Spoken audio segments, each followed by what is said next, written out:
The secret power that comes with creating videos. The power that we may not even realize unless we start creating videos for our YouTube vlogs, videos for our YouTube tutorials, videos for our YouTube how-tos. What is that secret power? Well, in this video, I'm going to discuss the multiple benefits that I've seen from creating YouTube videos and how they've helped restructure my thought process in terms of the benefits that come with creating videos, but also how they impact other aspects of life as well. So if this topic interests you, go ahead and buckle up your seatbelts. I'm not going anywhere, so I don't know why I'm buckling up my seatbelt. But get comfy, get cozy, and let's get started. So the first benefit of creating videos, the secret power, is just clarity of thought. I've learned that by me actually discussing and talking about the topics that I may be dealing with, struggling with, or want answers to in the form of a video, it's very similar to journaling, right? I don't personally journal, but when I create videos, it forces me to, especially if it's about a certain topic, it forces me to really conceptualize and think about the problem and find solutions or certain outlooks that may push the conversation forward, right? If my goal is to create a video within a certain time frame about a certain topic, I really have to think about what it is I want to say in that video. Of course, none of my videos are actually scripted. Most of these videos are off the dome, right? And the reason I do this leads me into benefit number 2, which is it really helps me think on my feet, right? When I'm forced to talk about a topic and create content about that topic, of course, I do my research prior. But if I'm relating it to my own life, I really like to do it off the dome because it really helps in my communication skills, right? Let's say I'm in an IRL setting or a networking setting, or I'm speaking on stage, or I'm just simply speaking to you, right? I try to carry these same principles of what I learned from creating these type of videos to those domains. So let's say, for example, I'm talking about a topic where the whole idea of small talk, how awkward and sometimes unnecessary small talk may seem like, or may seem it may be. But in reality, it's something we all go through. I think in order to break that barrier of social dynamics, you need to create that small talk, right? I don't think you can just go straight into the topic you want to talk about. You have to ease into it, right? And this could be in forms of dating, in forms of networking, in forms of business as well. This whole ability to enunciate, talk about your ideas, thoughts with off the dome really helps you out a lot in other avenues of life that you may not have realized just through video, right? And another benefit too is you get a lot more confident in terms of your speaking because you speak so much, especially if you intentionally make it a daily habit of creating these type of videos where it's just you speaking, or it could be a vlog type video where you just like a voiceover or just like other aspects of you actually speaking. You become a lot more of a confident speaker. I've noticed, definitely have noticed, because my last job, I literally did not speak, right? I didn't have a personality. I didn't know how to talk to other people unless it was just through the job. But maybe it's just a sign of maturity or just a sign of practice. But through these videos, I've actually found myself becoming a lot more confident in the way I speak. I'm understanding tonality. I'm understanding pacing. I'm understanding how to use pitches. Oh my God, right? The upward versus the downward, right? And these are skills that I think if you're looking past YouTube itself, if you're looking into business, for example, these skills are so important. Even if you're just looking to date, you're looking to date someone. So you approach the individual, like you understand what to say. Or this could be a networking setting, right? If you're in a networking setting, like you're a new employee or you're an intern, right? You're going to be in this setting where maybe you're going to be around people where you may not even know who they are, but you're going to have to work together. You're going to have to get to know each other. So how do you build that rapport, right? And I think through these videos, I've also learned how to build rapport. Maybe, I don't know if this is true or not, but maybe just by you see my personality on a consistent basis, you're able to form that rapport with me. Right? Maybe you know my mannerisms, you figure out how I say a lot, I say right a lot, I stutter at times. You see these imperfections through my content, and maybe it makes me more authentic, makes me more transparent through my actual voice. The hidden superpower of creating videos.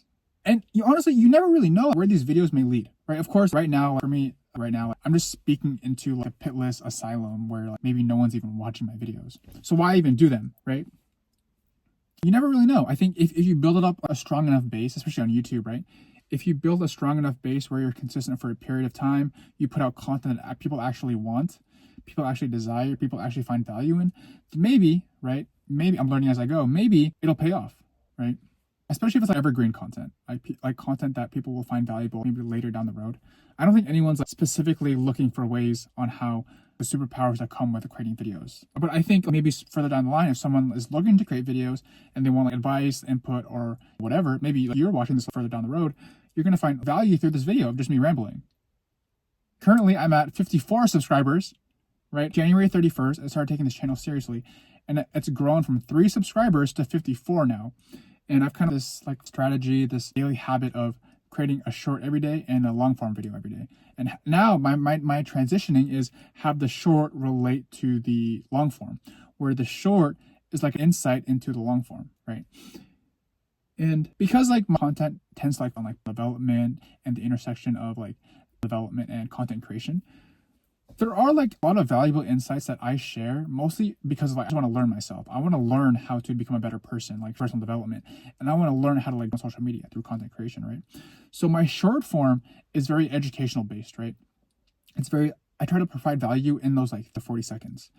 And I try to like that short form to transition into my long form, which is just kind of on top of my head, right? And of course that needs to get better. I think if I wouldn't necessarily watch someone who's just speaking off the top of their head. So that of course needs to get better, but I've found a lot of my success lies through short form. So that's kind of transition, right? And creating videos has taught me a lot that like hidden superpower of like short form is vastly different than long form. Short form, you have like a short period of time, especially on YouTube. It's like me, I'd like to do 30 to 40 seconds, but those 30 to 40 seconds have to retain your audience viewer. Right. And this could apply to like aspects of life too. Like you're talking to someone, you try to like understand those aspects that make what you're saying actually engaging. Like you don't want to like talking about things no one really cares about or things that like aren't going to find interesting because they're not going to want to like to you back. If you replace algorithm with audience, then I think you're going to find success on YouTube because literally the algorithm is just like the audience. So on short form, the first 3 seconds, the hook are imperative. They're so important because on short form, people are just scrolling, right? So you have to grab their attention. And of course the like tags that you use on like DO or like title or like description that you use in your short form content will kind of tailor the algorithm towards to help find your specific audience member. But if they're scrolling and they aren't immediately impressed or like isn't eye-catching at the very beginning, they're going to continue scrolling. So you need to have like the appeal where they're scrolling, your content like for the need that they may or may not know that they want. And you address that in the first 3 seconds, right? And that's like a thing that you may not be aware of that video may teach you, right? So let's say you meet someone like at the very beginning, right? People are very visual creatures. I think this is like whole life psychology now, right? Aspect right now. But people, they're very biased based on how you look, how you approach them. And for example, like body language, they say like, I quote me on this, but like of what is said is through body language. Whereas like 7% is actually said through words. So your body language is essentially like your hook because like how you present yourself, especially in like settings, like you stand, your posture, how you look, how you groom, how you conduct yourself, how you control a room, right? That could essentially be your hook, right? Because if you kind of charisma, if you understand like how to get people to like you, then first glance, people are going to be glancing, but they see you, those first 3 seconds are going to be your hook, right? That's why like other aspects of your life have to like how you present yourself, but that's like a conversation for a different topic, for a different day. But yeah, so many correlations between like and like the way the world works, or maybe not the way the world works, but maybe how like, for example, or like you attract another mate, or how you like sales, hook the first 3 seconds, like, and after the hook, the algorithm on YouTube Shorts, for example, the higher your like rate is, the more you're able to get people to actually watch your whole piece of content, the better the algorithm will like put to more people, because you're essentially telling the algorithm that like piece of content is favored by a lot of people. This is like proof. And the same thing could be said about like, say you're in a networking meeting, right? Or like an intern at a new job and you're like, know people. If a lot of people are conversing with you, then other people are going to see that. And they're going to say like, who is this guy? Like, I want to get to know him. I want to talk to him. Social proof, same thing applies to shorts, right? And the reason I talk about YouTube Shorts a lot is because that's what I found success on, right? My long form isn't really doing that well, so I need to work on. But the reason I think my long form isn't working that well is because long form and shorts are vastly different. I think when you're on shorts, you're just scrolling. Right? Okay, let's talk about this, right? We can correlate shorts with like impressions, right? But we can correlate long form with like, or working with someone, right? Whether like or like relationships, right? And here's why. With shorts, a lot of it is just like seconds, 40 seconds, like the impressions, like what are my initial thoughts, right? But with like form, it's like minute videos where it's just me speaking to the camera and just talking about like topic of the video. And this relates to like long-term relationships because like you're trying to like a retention with someone for 20 minutes, but like they first, it's a business relationship. You're trying to like a relationship with someone for like, or it's like a dating relationship. You're trying to like that person that you're going to be with the rest of your life, right? So it's a little bit more difficult for like long form right now because I think like same principles that may have worked for me on shorts isn't necessarily working for me on long form. So this is what I think works on long form, right? I think principles necessarily apply, right? Your hook, right? I think for hook, maybe it's like first like minute, depending on how long your video is, but it's the first minute. But let's say it's a 20-minute video, you have to find ways to actually like your attention of the person viewing for 20 minutes. That's vastly different than like seconds to 60 seconds or 40 seconds. And okay, so long form is displayed on like browse, right? And I'm only talking about like the browse page, right? And on the browse page, you have your title and your thumbnail. And this could be, let's say it's your name, like school you went to, and like work experience, right? Because like school is essentially like thumbnail. It's like attracts my attention. This person went to like school. And then like title is like accomplishments, like work history, like what you did in the past. Or maybe something to that, like, right? Whereas the title is like, what is this video about? And you actually watch the video and then you kind of like glimpse of like first 30 seconds. And that could be like initial like interview. And then like if it's a 20-minute video, it's like you do well in those 20 minutes versus like relationship. It's like, do you do well like first like to like you work with us? So I'm just all to say like video long form I think is a little difficult, but I think there are a few ways around it, right? And I'm just thinking out loud right now, but the thing that pops into my head is like make streaming like Twitch so effective over like form YouTube videos, right? And I'm kind of going on a tangent here, but I think this is like the issue that kind of like to the bottom of this video too, right? So I think with Twitch streaming, it's like one-on-one experience. Well, of course, with the Twitch streamer themselves, they probably have like a lot of viewers, but as the one viewing the Twitch streamer, it's when that streamer, right? But why doesn't that same approach apply to YouTube? I think on YouTube, the audience is definitely looking for something more polished, especially on long form, right? Something more polished, something that like will actually provide value. I think, I don't know, I think streaming is like passively, like you watch it passively. Or maybe because I'm kind of for myself, like I actually watch like long stream, right? Okay, so maybe streaming is like video game related, right? But would that make me actually want to watch the person playing the video game the whole time? Maybe if I was into the video game. But like if you take a look at IRL streams, maybe it's like in the life, right? And then you take a look at YouTube. YouTube is like right? Maybe you search for something, or maybe you just see videos like for entertainment purposes. You know what? I'm actually kind of confused. I'm actually not too sure what makes streaming attractive over YouTube. I think YouTube is definitely more intentional. I think the fact that streaming may not have like that structure makes it attractive, whereas like it's been around for so long where it's known for having that structure. So, and the reason I kept asking that like debate was in terms of like what are like super like powers you get from creating videos. I was trying to like if I were to take that same approach, like with my video, right? I try to kind of like stream. Just a 20-minute stream of me talking and I post it on YouTube. Why wouldn't that not get as much success over like a video? I think number one, because I think YouTube is definitely like search based, it's interest based, whereas streaming is just like your favorite character. You just like to your favorite character and you just like their personality. Like, well, that's like IRL streaming. So that's why I think like me talking to the camera isn't doing that well for my long form. And also it could be my thumbnail too. My thumbnail isn't that good. So another benefit for like videos is that you get good at thumbnails. Like you weren't really into graphic design or like the psychology of like, and thumbnails are just like work in themselves, right? And thumbnails could be like related to like how you look or like you portray yourself to the public eye, like the way you dress, your style. You know, thumbnails, you have to like really like who's your target audience.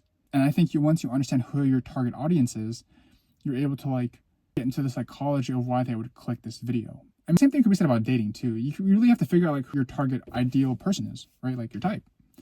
And I think once you understand what your type is, you're able to like get like a certain haircut or get a certain like get a beard, no facial hair, or maybe it's just like the way you dress, the style of clothing you choose. I posted a thumbnail yesterday, right? And it was like a side-by-side clip. And the reason I think it didn't do so well, because my CTR was super low, was because there was just too much going on in the background, right? I was trying to show like a before options where it says like text on my thumbnail said shoes and had two options. The first was like who was kind of, and then the other side was someone who kind of like says like their own thing. And the reason I think this didn't like go well, because if you really think about like the actual person is doing on YouTube, right? They're just scrolling. And if someone is just scrolling, they have like in a second to actually view your thumbnail. So if they view your thumbnail and there's like a lot going on, it isn't really clear, then they're not even gonna like give you the time of day.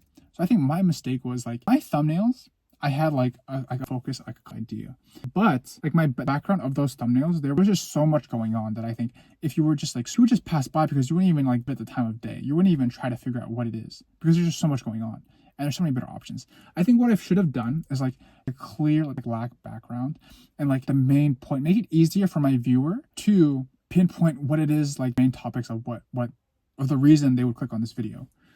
And I think the same thing could be applied to, let's say, for example, like job description or just like the way you look. Or sorry, like job, like the main reasons why someone would hire you. Like features, right? If you're a guy, maybe it's just like out like a t-shirt if you work out your arms, or wear shorts if you have nice calves, right? So make it easier for people to find your features. Who would have thought like many like superpowers of like videos, or not like many hidden powers? I'm sorry. I also think if you make it a creative habit too, your just overall communication skills get better. I think if you, for example, like are on like a random place, you're able to like better, or if you're, let's say you're like a whole like scene. I think number one, maybe this is me or something I've also witnessed about myself, is if you're out on a date with someone and you're kind of talking all the time and you understand like how like the conversation going, how to like because with these videos, I start off with the title first. So once I have the title, I'm able to like know what I'm going to talk about. So if you have like the like notion of like you want the date to go, you're able to control like what the conversation is going to be about. I'm not saying you can control the overall outcome of the date, but you're able to control like the conversation. You're able to direct it because you use your words to maybe steer like people's attention towards like one direction or multiple directions. Like I'm not saying you have to be tied down to one direction, but like get my point. Or also too, like let's say for work, you have to give a presentation, right? Like you're used to speaking, like hand gestures, or you're able to emphasize like points because of just the way you speak or the way you're able to like your tonality, right? And when I was younger, like I used to give presentations. I used to have so much text, like the actual presentation, right? And I would just read the text. And that's, of course, that's like, if you don't practice speaking, that's like a very like thing to do. But now that I've like doing this for like over a month now, where I just speak off the dome and I kind of have to speak for 20 minutes, I've kind of skill. I'm able to like a conversation or like presentation while staying on track. Weird skill. Like views on like how you see communication is as a skill. Maybe it's something you work on. I think it'd be cool to like one day be a speaker, right? Like if you're aspiring to be a speaker and you want to speak in front of stage. It's funny because like when I was younger, I used to have like the whole like fear of like speaking, and now like I have this like urge to become a speaker just after like these videos. A little over a month too. It's just like, oh, I had this urge to become a speaker, and you really develop your own voice too. I've noticed like I've been doing it for a little bit over a month now. Like I noticed like develop a voice, not like actual like. Of course I have a voice, but like own style of speaking, and of course like the more you do it, the more you're able to like on your voice, make it better, develop your own style. It's like music or like rap, just like this is how I speak. But I think so. This is like kind of want to work on myself, but I think is also something you could work on too. Is like now like speak off the dome, right? But I think what would actually help me out a lot too, because like now I'm just working on the skill of speaking, whereas like actual like I say like the dome may not be that relevant or that like yet. But I think what would actually help is like I actually started writing. Like if for example like my video, I had a topic and I just like was like dump. I opened up a Google Doc and just like for like minutes just brain dump ideas so that I would like everything out into my head onto paper. I wouldn't memorize the paper, but what that would actually help me with is just like I would like that exercise would help me like through my brain and help me get to get like the points that I think would be valuable and I would want to share through my video. And because those points originated from like brain, maybe I would instead of like them, they would naturally come to fruition through the video, right? Simply just because of the fact that I brain dumped. So maybe next video I'll try that out. Of course, like I always try to find ways to get better, and that's all part of the game. If you don't start, you never really realize like you can get better and what ways you can get better. So, videos, man. Who would have thought? Not me at all. Honestly, like when I first started making videos, it was a lot more of just like external world. Every time I would go like a hike, I would record nature. Right? Of course, it's just like an interest of mine of just like all that stuff, right? But I think I consider myself having like a business mindset where like kind of like about like can I make this into an actual business, right? And if my content is focused on like creation, personal development, I kind of like social media or use YouTube as a way to like my name out there, like value through like. Of course, I'm not like best content creator. Like I don't have like a million subs, but I've grown my content from like subs to like So like I'm able to like share what I've learned across like my journey so far. Maybe it'll help you out. Hopefully I can make like business out of it. you know, like a personal brand, and like that could help others, right? Because I learned about this yesterday. Like either or you help like people create $60 million. You know what I mean? It's like the more you help along the way, the more you get paid, right? And I would be lying if I didn't say like I was like, this stuff to like not make, because I don't want to be a starving artist, right? But if you're able to help people along the way, and you're able to like do it in a way where you find pain in what you're doing, you find fulfillment, but you're also helping a lot of other people get to where they want to be, then it's like a win for everyone, right? So I'm trying to like really like down that idea, really like the brand I want to build, because yeah, I mean like this dream, like achieving something, like for this to be my personal work and how my personal work impact the lives of others would like mean a lot to me. And I think it'll like benefit like as well, you know, but it's kind of just been on a tangent. But if you made it this far to the video, I just want to thank you. Go ahead and subscribe to the channel. It would help us get one step closer to monetization, and it would help me reinvest back into the business, right? Like I said, like I mentioned earlier, of course, like I'd be, if I said I didn't want to make money, but I think money without passion and fulfillment it would just be like be lost, right? So by you subscribing, it would help me get one step closer to monetization, and it would help me like grow reinvest back into the company and help more people, right? So with that being said, thank you again for watching this video, and I will see you next video. Peace.